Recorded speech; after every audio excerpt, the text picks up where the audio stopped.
What is up, party people? It's been a long time since we went live. It's good to be back. Austin, how we doing? DP, long time no see, my brother. I'm feeling good. I'm fresh off a long day of travel yesterday. Got 8 hours for the first time in probably a week, but I'm feeling good. Vibes are there. I've been trying to tell you to get out of Portland, but you're not listening to me. Hey man, don't drop the location like that. Don't be doing that to me. You go to a Blazers game like every other week and you post about it. What are you doing that to me? How's everybody in the chat doing? It's good to see everybody in here again. It's good to see the chat popping. But we got Thursday night football coming. It's a fucking go to. They've been killing the primetime games outside of the Jets just shitting the bag. And it started good in that game. The Jets game started good the first quarter. I thought it was going to be a good game. You know, you and I were saying when we watched it, we're like, wow, these are third straight good primetime game. Yeah. But, I mean, obviously not playing in the preseason, it's going to catch up to everybody eventually. But we got Bills. We got Dolphins. Divisional game in Miami. Hopefully Tyreek Hill doesn't get arrested before the start of this game. And we should be looking better this time. But maybe they want him to. You see how he played last week? I mean, goddamn. I mean, I actually didn't look at the final stat line. I know he had that long touchdown, but outside of that, how good was he playing? I believe he had 7 for 120, but let me confirm there. Yeah, I can check as well, but I mean, I know he had 7. Absolutely wild. Can you guys imagine, like, if obviously not all of us are in the NFL, but imagine going to your game where you're trying to lock in 3 hours for the game and you're getting pulled over, pinned against the ground. Like, say what you will about how Tyreek handled it. I don't think anybody handled it well. Not a single person in that situation did what they were supposed to do. Yeah, I mean, that was just a horrible situation any way you look at it. I thought it was even crazy how, like, Calais Campbell and Jonnu Smith tried to come and, like, help put the fire out, and even they were getting screamed. Like, that part was awful, honestly. So I mean, it was mainly just one of the officers. Like, some of them were like talking to him, like telling him to back up, and then this one officer, the same one that pinned him down, were like storming, like. Yeah, the officers were definitely on their bullshit. Yeah, that whole thing was a bad situation. I think Tyreek Hill obviously could have handled it a little bit better, but also, like, how do you not know that's Tyreek Hill? And like, yeah, no, they did. You can hear in the audio one of the officers before they even pulled him out of the car said, "That's Tyreek Hill." Well, then how do you not know that the cameras are going to be on you in that situation and you handle it that way? Like, have you not? You know what I mean? Like, I think that was part of the issue. I think they were like, "Oh, he thinks he's a big time football player. I have power over you in this scenario," and there's just a power trip. Awful. I agree with Tyreek. That guy needs to be gone. You know what I mean? That's overuse of power. I agree there. That's terrible. Yeah. Like, it's, say what you will about, oh, he shouldn't have rolled his window down, safety risk. Like, yes, but the cops are also aware that they're supposed to know the laws more than the citizens do. They're supposed to be able to de-escalate. It just got out of control. The only situation that made it a little like in that situation, like with the tinted windows, like you don't know if a guy's got a weapon on the other side of the windows. You know what I mean? But like, I don't know. I feel like you should have judgment. Like, that's Tyreek Hill. You know. Yeah, you know Tyreek Hill's going to shoot you and drive you're off. Not in danger. You know, like he rolled his window up. He's not. You know, you're not in danger with Tyreek Hill outside of the stadium. Yeah. You know, like read the room. Now, John Morant, maybe we could talk. But hey, Tyreek Hill, I think we're good. We're here for football. You and I. All right, we'll stay on touch. We got carried away. So it's gonna be in Miami again. So we're gonna have Tyreek Hill, Jalen Waddle, Tua. They're all gonna be at home. Buffalo Bills traveling to Miami. That's obviously gonna be an interesting deal considering the weather, but it'll be at night, so it'll be less of a factor. But players tend to get more tired in that Miami heat. So we can start just breaking it down, what we expect on a broader sense, and then kind of get into the players and the specifics. Miami obviously just beat the Jaguars, which, by the way, the Jaguars played the most man coverage I've ever seen out of a team in a single game. To do it against Miami was absolute suicide. I have no idea how Miami didn't score like 50 points.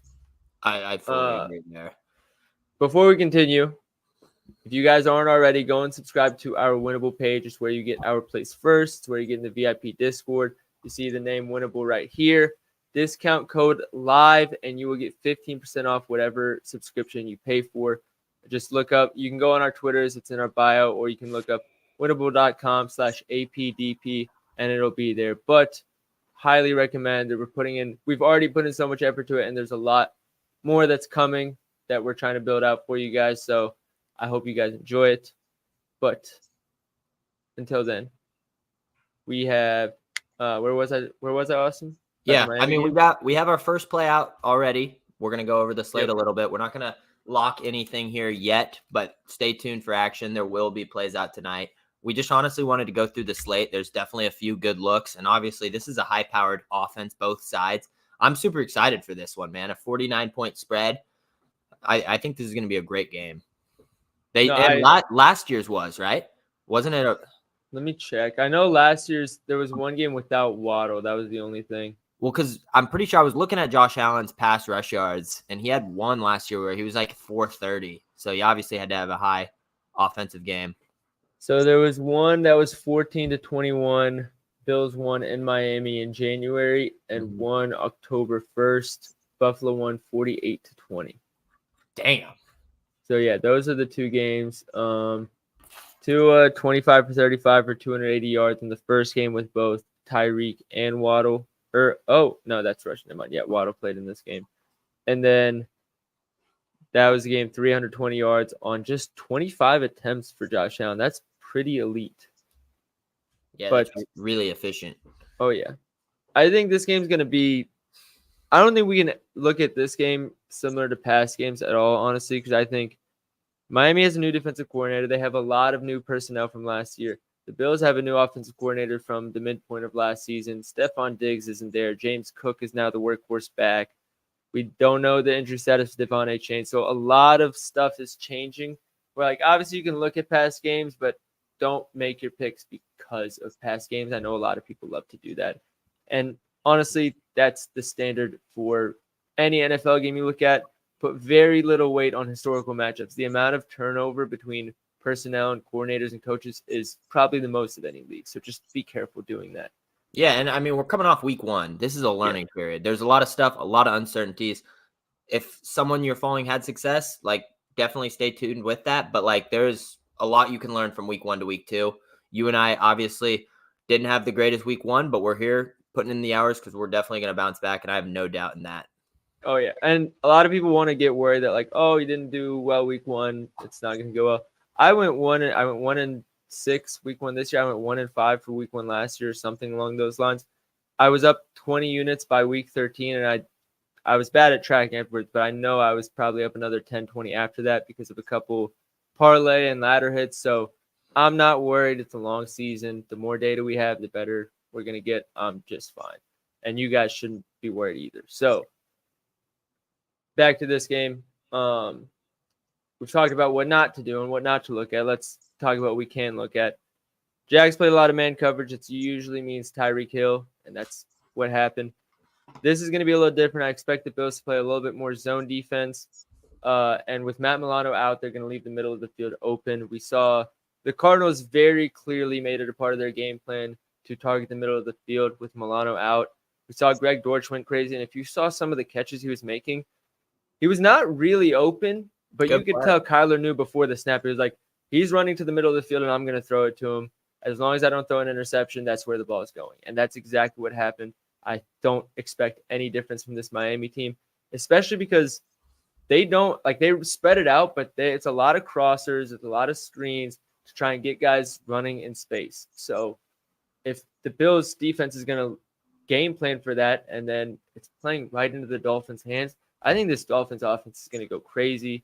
I think since they're at home, I think they're going to win. I don't know. Where do you stand on that, Austin? I lean the Dolphins as well. I know I was talking to you earlier. I want to target the running game. I think I want Achane to play, but I love Jeff Wilson Jr. Yeah. I'm interested to see where his line comes out. I told you if it's in the teens, I'll be playing it. The fact that he got 5 carries for 26 yards last week while Mostert and Achane were playing. Obviously, Mostert ruled out. We're still waiting on Devin. Not sure if he's going to play, but I lean that he does play. I think you would probably agree with that statement. Yeah, he's going to play. And they've shown. They brought Jeff Wilson Jr. in, and he's a solid backup running back that they trust enough. I like that he was getting carries in the middle of the game, and I think he's a good spot. If he's in the teens, I'll be playing it. Like Yeah, wherever that's at, he'll be in my slip. So I think you should. that's somewhere I'll be targeting personally. And then I think on Tyreek Hill side, I'm trying to figure out. I like his yards, obviously, but his receptions is a little too juiced for me at 6.5. Yeah. It opened at I want to say -130 on Monday night, but obviously that was never going to stick very long. -138 on FanDuel is the best price right now. -150 on what book is that? That's Fanatics. That doesn't count. -143 other places. Waddle, I think he's moved up to -138 now. He was much better value earlier, but I think he's in another great spot. For those who watched the YouTube video, you saw us talk about Waddle runs a lot more routes crossing the middle of the field than Tyreek Hill does. So if you're going to try and target the middle of the field for your bets, then Waddle's a better option than Tyreek. As far as tight ends, we're never going to talk about tight ends with this Miami offense. I know somebody's asking about Kincaid in the chat. It's going to be interesting to see how Miami game plans him. Obviously, he had a bad week 1, but if you watch the film, he was getting double, triple, quadruple covered on some plays. They basically said, hey, you have to beat us somewhere else. And that's what they did. They got Dawson Knox involved a lot. Keon Coleman got a pretty good target share. Khalil Shakir out of the slot did his thing, who, by the way, Khalil Shakir is good at football. He was behind Davis and Diggs, but I really like him as a player. Even before this season, I just knew he never got the opportunity. So I think he's solid, and I think this is a solid matchup for him. I don't think they'll miss Diggs as much as I thought going into the season. I was pretty impressed with Coleman's performance and Shakir's. I think both of them are solid receivers. And Curtis Samuel, I played him last week. He obviously didn't see the snap share that we thought he was gonna, but he's not a terrible number 3. You know what I mean? And I would expect his volume to go up a little bit. I know he's recovering from that turf toe stuff, and obviously they got him at -170 for 1.5 receptions. He's probably not going to play a ton of snaps, but is it 150 now? Okay, so it's moved down a little he's bit. up to 2.5 plus 140 on some books. Okay, yeah, but I don't know. I like the weapons they have out there. Curtis Samuel is going to depend a lot on, I think, how teams treat Kincaid. So I think part of the reason, obviously the injury you mentioned, I think part of the reason too that he didn't play that much last game was since Kincaid was getting quadruple covered and they liked involving the tight ends in this offense, they were just like, hey, if you're not going to defend the second tight end, we're just going to put a second tight end on the field and run 2 wide receiver, 2 tight end sets. And that's exactly what they did. Mm-hmm. And it worked. And they didn't implement Samuel in the backfield at all. He didn't get a carry. That was part of the read. I thought he would be more involved in that aspect. Obviously, maybe the injury didn't allow that or just didn't happen. But I think they have enough weapons. And Josh Allen has a 250 pass attempt or passing yard line. Someone's got to be the one getting those yards. Kincaid's at 45. Coleman's 42.5. Shakir's 40.5 right now. I mean, I love both their wide receivers. I think those have value. I think when he's facing pressure, not just in this game, but over the course of the season, I think when Allen's facing pressure, he's going to miss Diggs a little bit more as a possession receiver. Because Shakir, Coleman, I mean, they're solid, but neither of them are really wide receiver ones in offense. They're being forced into that role, but they're not. Coleman still has some growing to do as a route runner, but he's great. If the ball's in the vicinity, he'll use his body to separate. He'll go grab it. Yeah. He's got great hands. So, but that's not your possession receiver where it's just find the soft spot in the zone, and if the timing's there, you'll get it. So it'll be interesting to see how it comes together. But I think right now, Shakir and Coleman are your 2 guys where for sure they're going to be on the field getting routes. Kincaid, it's going to depend a lot on how the defense try and cover him, and then Samuel and Knox, it's going to depend on how Kincaid's covered on which one's going to be on the field. So I'd stay away from those 3. I think Shakir and Coleman are the 2 where if you have a strong read on the receiving game, whether it be good or bad, those are the ones you're confidently taking over under until further notice. What do you think about Matt Collins? Because he was another guy that I saw in there. And Matt Collins has been around the league a long time. He's been kind of passed around. I don't think he's a bad player. I think he's showed some spark, but I kind of think he's going to see a decrease in playing time. Like I think he played a decent amount week 1, but I like the other 3 weapons. I think Curtis Samuel's a better player than Matt Collins, like I know they play a little different positions, but I don't think I see him playing. I don't know exactly. I don't have the numbers of what his snap share was, but I have a feeling we see Shakir and Coleman continue to see increase weekly here. I'm trying to see how many snaps he played right now. Reggie, how you doing, man? Good to have you back. Longtime supporter. How we doing, Reggie? So, okay, I don't see anything for Hollins on the receiving end on FTN. Let me check. I know he was Fantasy out there points. running routes. I saw him because I was begging for Samuel to get a few. No, it wasn't on this one. Let me check. I'll be able to share my screen actually for it's on here. Hopefully I don't get in trouble actually. So let's see, share screen. Where is it? Here it is. Let's go to receiving, advanced receiving. This is fantasy points for anybody that wants to join. I'm not partnered with them. I don't get anything for sending you guys to this site. It's just a good resource. Hollins.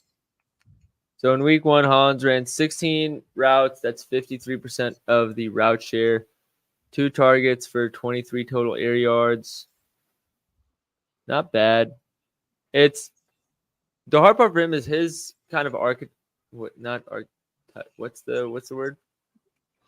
Skill set, archetype. Yeah, skill set. I think archetype works. His skill set matches up a decent bit with Keon Coleman as big receiver that you trust that you can throw the ball up to, even if they're not open. And they both have more to their skill set, but in terms of you're not putting Matt Collins and Keon Coleman to run slots like they're Stephon Diggs. You could use him as a big slot. I don't think that's what the Bills are going to do. Jay's saying they like his ability to block. He has. But then if they're running 2 tight end sets, that you don't really need it. You'd rather have the other guys in as potential play action options just to threaten that a little bit. But I see it. I see the benefit. I just, again, same boat as Curtis Samuel and Dawson Knox. There's not enough skin on the edge there to make it really worth it. We got KB saying Allen over 22 pass completions. Miami ranks 28th in completion percentage allowed. Allen was over in his last 6 of 8 road games, averaging 24.9. And the last time the Bills played the Dolphins, Allen finished with 30. So going back to the last game, again, Waddle didn't play. We don't know how that affected the Miami offense, pace of play, their run and pass splits. And again, now I actually don't remember if I brought this up here on the YouTube video, but I know, Austin, you first got me thinking about it. The touchback starting on the 30-yard line now instead of the 25. 5 yards, don't think it makes a difference. 5 yards across 6 or 7 possessions, it adds up. Some of it's running, some of it's passing. Of course, it's not all lopsided. And, of course, not every time you're driving down the field for the full 70 yards. But it is something to think about and make note of. So, 22 pass complete. The hard part with the completion props for me is I like Tua's pass completions too, but you quickly realize how high a 20-plus completion line is or how low an 18 completion line is. So it's really hard because one drive could really screw you, even if every other drive is a perfect read. But that also goes one big play could prop. screw you. One 8-yard touchdown, and you're like, damn, like that. Yeah. You know what I mean? So I tend to play only completion props if they're like in the 18.5 to 19.5 range. That's usually where I like to target them. I don't hate the look at 22.5. I'd have to do more research there personally, though. Yeah. You got to think the Bills are going to try and eat the clock by running. I don't know how well they're going to be able to run the ball. I really like this Miami run defense. Both last season, they were ranked one of the top run defenses. New defensive coordinator now. It was Vic Fangio. New defensive coordinator. I think they might be better. I wouldn't be surprised if they're better this year. I really like the personnel they have. At least to this point, they're healthier than they were last year. Jalen Ramsey's there at the start of the season. And I think Fangio liked to use a lot of soft boxes and just rely on his linebackers. New defensive coordinator is not going to do that. So I think they're going to be really, really stingy against the run this season. I didn't check how they did last season. I know Tank Bigsby had a good game, but ETN didn't. So I'm curious to see how that develops over the first 4 or 5 games. But I'm high on their run defense this year. We can see Bigsby went crazy, 12 attempts for 73 yards. ETN, on the other hand, 12 attempts for 44 yards. And even Duvernay's on the Jags now? Jesus Christ. Yeah, he's kind of a bust. He's never. Well, because I thought that was going to be a third string running back, but that was definitely a jet sweep. So yeah, I think it depends if they just run a bunch of options and Allen runs the ball for like 12 designed runs. That could change things. I mean, 37.5 rush yard line for Allen, 60.5 for Cook. That's almost 100 yards all purpose for them, or rushing. That Josh Allen rush yards line is low, actually. No, I think anything Allen this week is playable. I was so close to pulling the trigger on his pass and rush yards. I might still. Like I said, I posted my first play in our winnable, so you guys can go get that if you're in there. I think that line that I posted earlier is going to move, but Allen's his stuff's playable, man. I wish we would have got his 230 pass yards line. It was up for only a few minutes and then moved. But I kind of like that rush yard line a lot. I didn't look into that. 37.5. You might be able to find it because the way I'm looking at it is if they're being stingy against the run, I mean, he might try and play hero ball, but even if he doesn't, they might just say, hey, let's open up the playbook a little bit, make him think, and just run it with Allen. Yeah, and when you got to think, it's been said in the chat, they're not going to want to be in a shootout with Miami. Yeah. Like, the Bills are going to want to control clock. You don't beat Miami by out shooting them in like a shootout. You don't want this to be 40-40. So I'll ask you this then. Would you rather take 36.5 rush yards on FanDuel at a minus 113 odds? Would you rather eat some juice on 7.5 rush attempts at minus 140? The rush attempts, you have a lot of outs that go your way. You have the kneels at the end of the games. You have the QB sneaks. I kind of like the rush attempts more. I just think Allen's going to have the rock in his hands, and he's aggressive like we've seen. I mean, it's no secret. I don't know. Allen obviously always has that one run that's 20 yards where you're like, damn, that was huge. But if that's not there this week, those rush attempts could still be there, So I'm only looking recently. He has 8+ attempts in 8 of his last 9. But rush yards, he's only over in 6 of his last 9. The one game he missed was against the Chargers, December 23rd. I want to see what happened there. Oh, that was an Easton Stick game. James Cook, Leonard Fournette, and Josh Allen combined for 30 rush attempts. So, yeah, that makes sense. They did not need to get Allen involved. Oh, wait, that was a close game. Never mind. That was 24-22. Let me share my screen. That was a close game. So, never mind then. What happened here? Gabe Davis went crazy. Oh, that was probably it. It's just Gabe Davis bombs. So that's a tempting one. Let me zoom in so you guys can actually see. I'm going to have to think about that because, I mean, his rush attempts too. I know it's minus 140 on the ESPN. I want to see if there's any. MGM is 145. 365 is minus 140. FanDuel has. Oh, this is 8.5 attempts. Never mind. That changes things. I'd rather just have the yards then. Someone said he's never missed that line versus Miami. What line is he talking about? Probably. Is he talking about the rush? Also, for those that tailed Bowden Francis, is that dude. 6 innings, 1-hit baseball. That's just what he does, Doc. Unbelievable. He has missed that line versus Miami for both attempts and yards, but attempts he's only over in 4 of 12 in his career, but yards he's over in 7 of 12. If you want to look at last, McDaniels, has he been there for 2 or 3 years? Is this his second or his third year? This is year 3, I believe. I'm bad with like the years; they always stack on me, but I'm guessing year 3. Okay, so in the last 3 years, 47, 77, 17, and 67. How are they all ending in 7? That's like not important, but that's hilarious to me. But then, yeah, he's only 2 for 2 on the attempt. So it's tough because, again, new defensive coordinator. I mean, if you're really debating that close between the two, you could use it as a differentiator. It's up to you guys. But that's something that I'm gonna look into more once we're off the stream.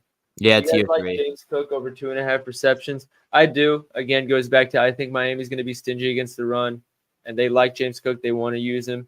So if they do that, I think they're going to use him in the extension of the run game at least once or twice, and then you're always good for a check down or two. So I think 2.5 receptions is a solid line, especially like Austin said. His line is 250 passing yards.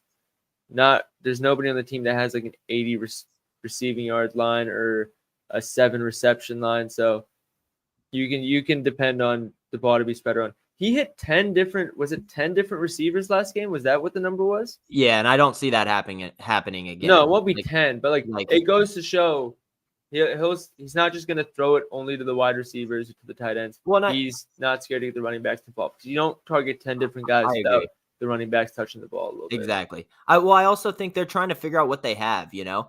Like Coleman's going to see more reps. Shakir's going to see more reps. Cook saw a massive snap share. I think he played like 90-something% of the snaps.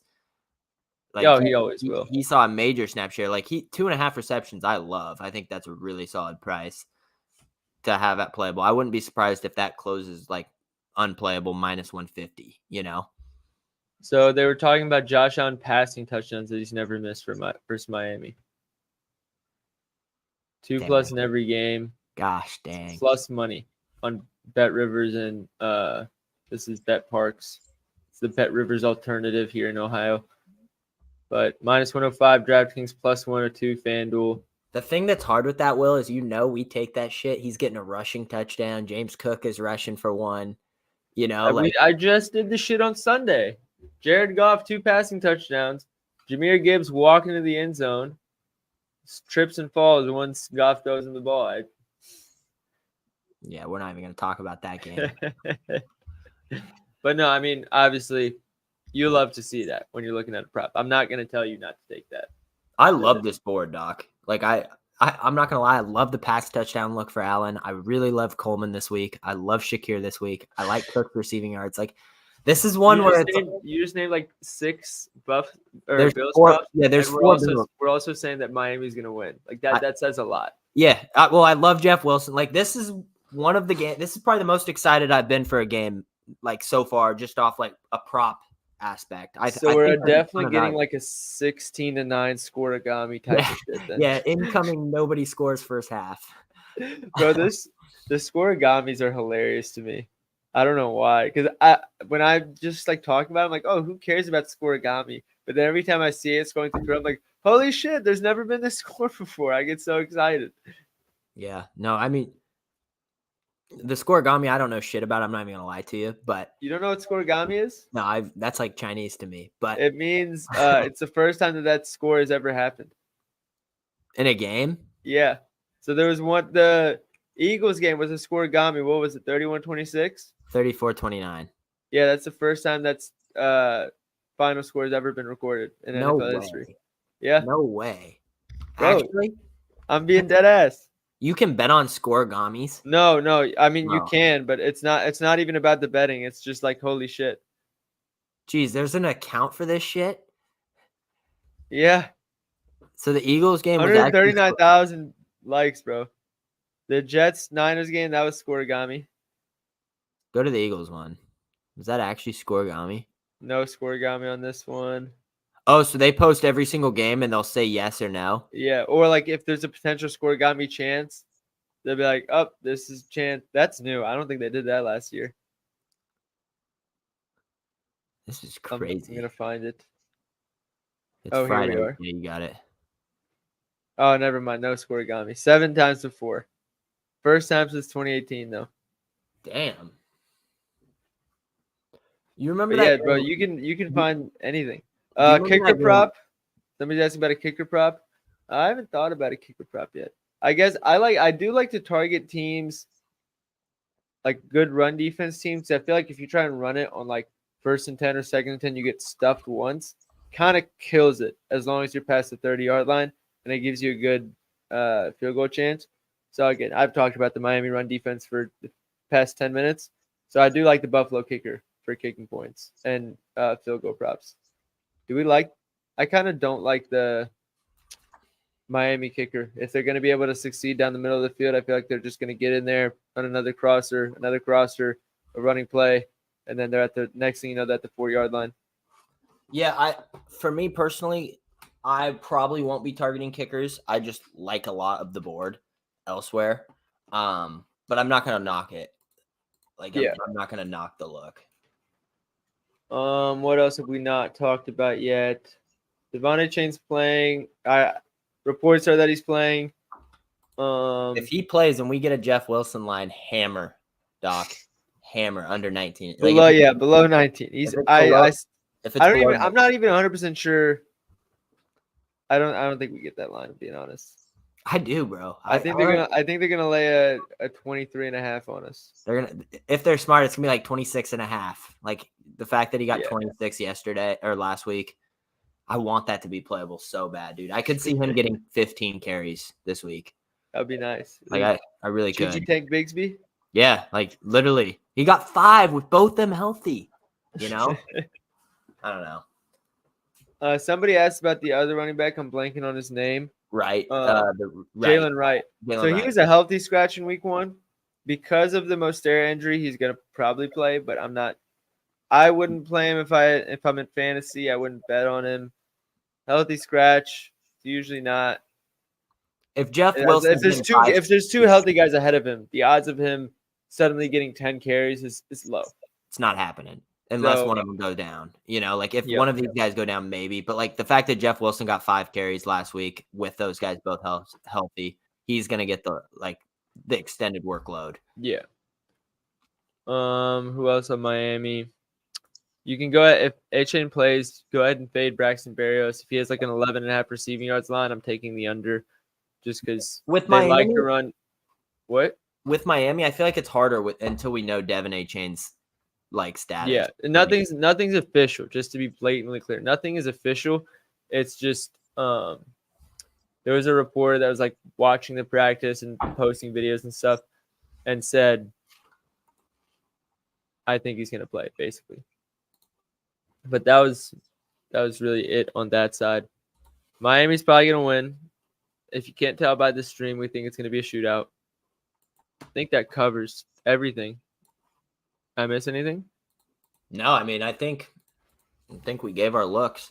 There's a lot we're targeting. Curtis Samuel, I do think gets more involved. I played him last week. It's only right for him to go crazy this week when he sold us last week. Just feels right. But I think also that turf toe injury clearly had to be nagging him, and I think they probably didn't get a ton of reps together. So maybe he doesn't get more involved. Maybe there's just not enough snap share for him, but I think he's a good player. And obviously they've said, all reports say they brought him in for a reason. So I would be shocked if he's not at least an impact player. We got Colin in the chat. How we doing? He's our lone moderator in the playback. Did you know that, Austin? Let's go. What's good, Colin? No, he's a day one. I apologize, Colin. We're finishing up here in a minute, but we'll recap everything real quick. For the Bills, they're probably gonna have a struggling run game, but Josh Allen should get involved to try and open it up. I'd stay away from Dawson Knox, Curtis Samuel, and Mac Hollins. I think Shakir and Keon Coleman are safe options.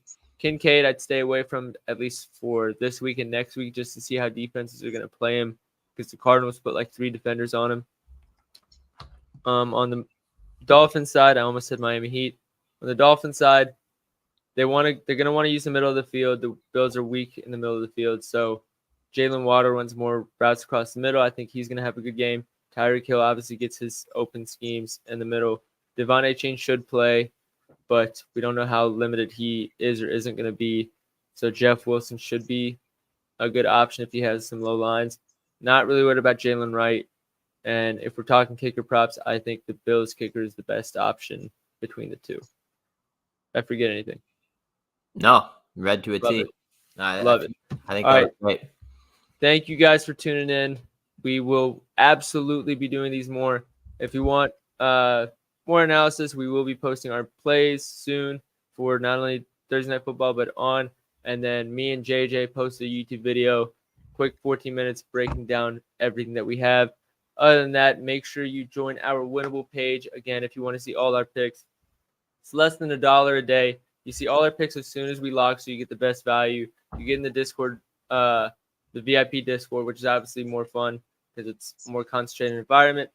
And you get your plays texted straight to your phone, which no other platform offers. It's less than $1 a day, and with the discount below, you actually get less than that, 15% off. Use code LIVE. Other than that, I hope you guys have a great day. If you want the link, check our Twitter bios. Good luck tomorrow, and we'll see you guys pretty soon.